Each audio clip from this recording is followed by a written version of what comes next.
I really believe that forgiveness is a transaction that takes place just between our heart and God. And I think that it has absolutely nothing to do with the other person. And I think once people can spiritually get to that place, then I think freedom is a possibility. And that's what it's all about, because no forgiveness is no freedom. It is impossible to live like that. You can pretend, you can fake it all you want, but you will never have freedom if you have unforgiveness. And if you can wrap around the notion that that transaction takes place, once you decide that you're going to do it, you just ask God, you explain that that's what you want to do. He agrees with you because he's been waiting patiently, tirelessly for you to say this and finally realize. And so he takes care of it, and then it's done. Now, after that, you have to walk out your healing, of course, but you're already released. You're free. And that is giant, because after you do that, anything's possible for you. Anything, everything. To me, that is the biggest gift that you give yourself. And honestly, it doesn't have anything to do with the other person.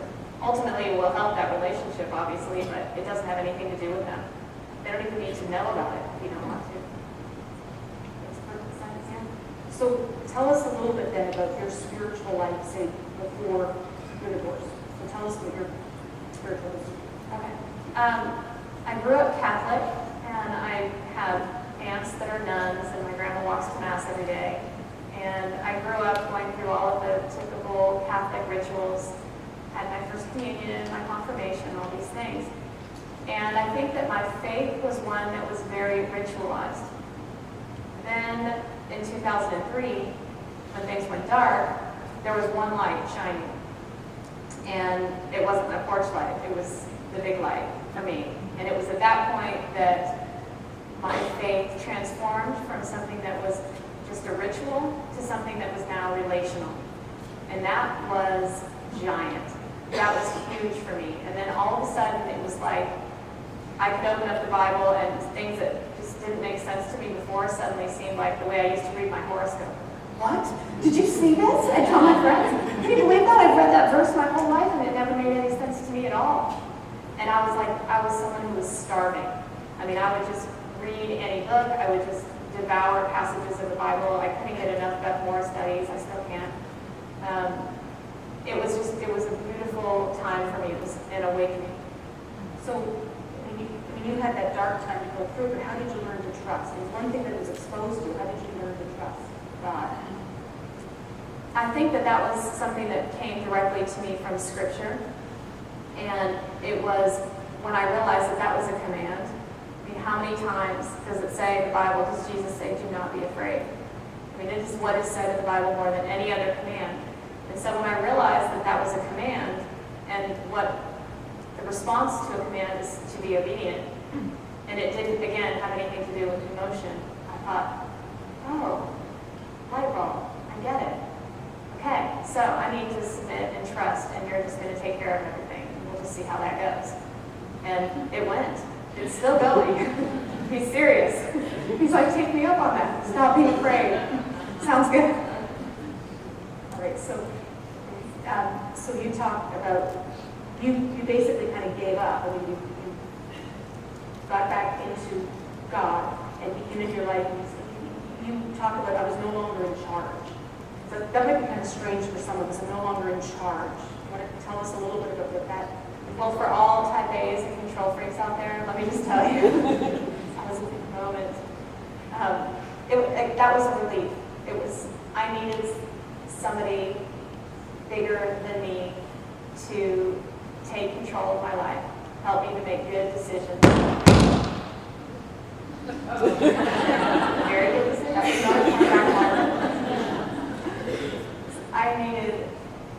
I wanted to transcend myself, and to be honest, I wanted to be everything that I could be for God, and I wanted to be everything that I could be for my children. And I knew enough to know that I wasn't going to be able to do that by myself. And so I was inspired. So as a type A, how did it feel when you let go? It felt terrifying at first, because I was so used to trying to control things, and every ball in the air, I had my eye on every single one, because God forbid one of them would drop.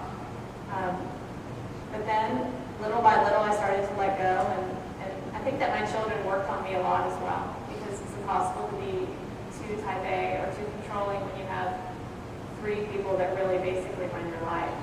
So I had to let that go and accept that things are messy sometimes, and a lot of times they're going to get messier before they get cleaner, and to be at peace no matter what it looks like. And just having that feeling that you know, no matter what, that everything is as it should be. And that's just a sweet relief.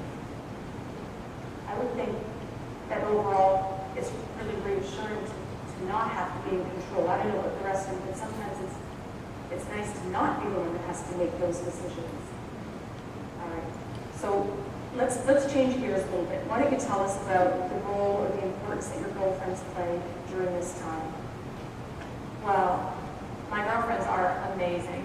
Let me just say that I am so blessed and so lucky in this particular category of my life. I have a group of friends, and they're the ones that I run with. I train with them. We have weekly Bible study together. Our kids are in school together. There's just, I feel like I have a true community.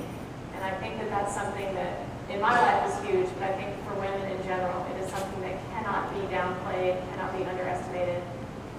Because without that community of women, I think our other relationships take on burdens that were never intended for them.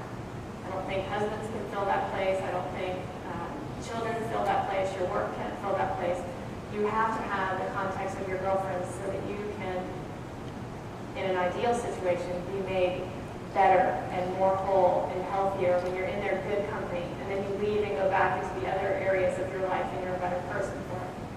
And those are the women that kind of helped me when I was going through that time. They're the women that still help me and keep me accountable and keep me solid and keep me walking in the light all the time. They're the first to point out that my talk and walk do not match.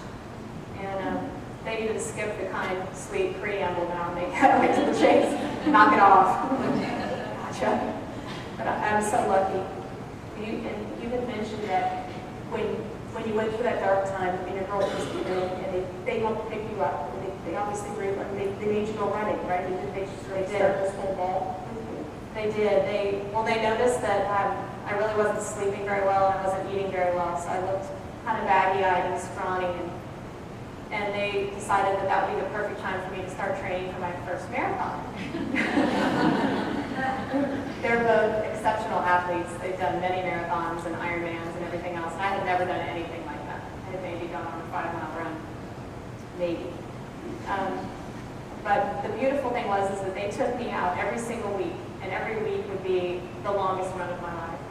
And I never asked them how far we were going. I never asked them what our pace was. I didn't want to make one single decision more than I was already having to make in my life. So I just followed. And it was such a neat time because for any of you who are runners out there, you know that the conversations that you have when you're out running with your friends or walking with your friends are unlike any other situation. You can't go out to a restaurant or sit or talk on the phone and have anything that even resembles those conversations. Maybe it's the sweat, maybe it's just the fact that you're side by side. I don't know what it is, but there's something magical about it. And wouldn't you know, they were right. I got hungry and I started to eat. I was starving, in fact. And I was exhausted and I started sleeping every night. And they knew exactly what I needed when I didn't know what I needed. And those are some seriously awesome friends. And we ran, my first marathon was the Dallas White Rock Marathon. And we ran that 4 days before my divorce was final. I cannot even tell you the feeling of crossing the finish line with them. I mean, it was tears, it was laughter, it was screaming. We were completely obnoxious. I was in so much pain.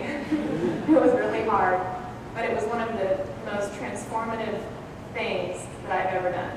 Physically, aside from childbirth, that was one of the hardest things, the most transforming, redemptive things that I've ever done. And that was such a gift. And not only that, but after the race was over, I wrote them a thank you note.